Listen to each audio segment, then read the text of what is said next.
Good morning from the heart, our morning daily devotional. The reading for today is entitled Now Lice and Flies, July 23rd. For the beauty of the earth, for the glory of the skies, for the love which from our birth over and around us lies.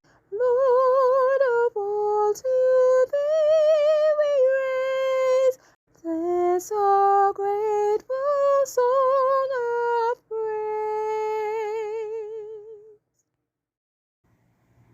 Exodus 8, verse 16. And the Lord said unto Moses, Say unto Aaron, Stretch out thy rod, and smite the dust of the land, that it may become lice throughout all the land of Egypt. The frogs died and were then gathered together in heaps. Here the king and all Egypt had evidence which their vain philosophy could not dispose of, that this work was not accomplished by magic, but was a judgment from the God of heaven. When the king was relieved of his immediate distress, he again stubbornly refused to let Israel go. Aaron, at the command of God, stretched out his hand and caused the dust of the earth to become lice throughout all the land of Egypt. Pharaoh called upon the magicians to do the same with their enchantments, but they could not. The magicians themselves acknowledged that their imitative power was at an end, saying, This is the finger of God. But the king was still unmoved. Still another trial was made, after another appeal, to let my people go.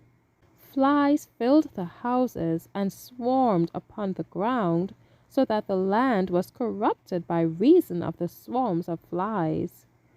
These were not such flies as harmlessly annoy us at some seasons of the year, but they were large and venomous.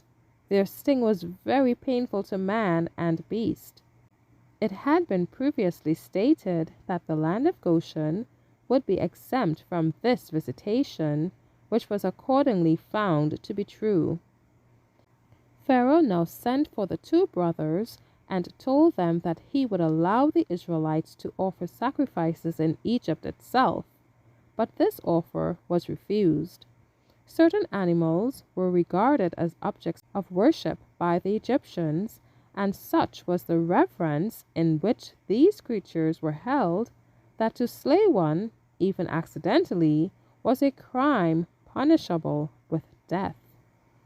Moses assured the king that it was impossible for them to sacrifice to God in the land of Egypt, for they might select for their offering some one of the animals which the Egyptians considered sacred. Moses again proposed to go 3 days' journey into the wilderness. The king consented and begged the servants of God to entreat that the plague might be removed. They promised to do this, but cautioned him against dealing deceitfully with them. The plague ceased at their prayer, but the king's heart had become hardened by his persistent rebellion, and he still refused to let the people go. Thank you for listening. Shalom.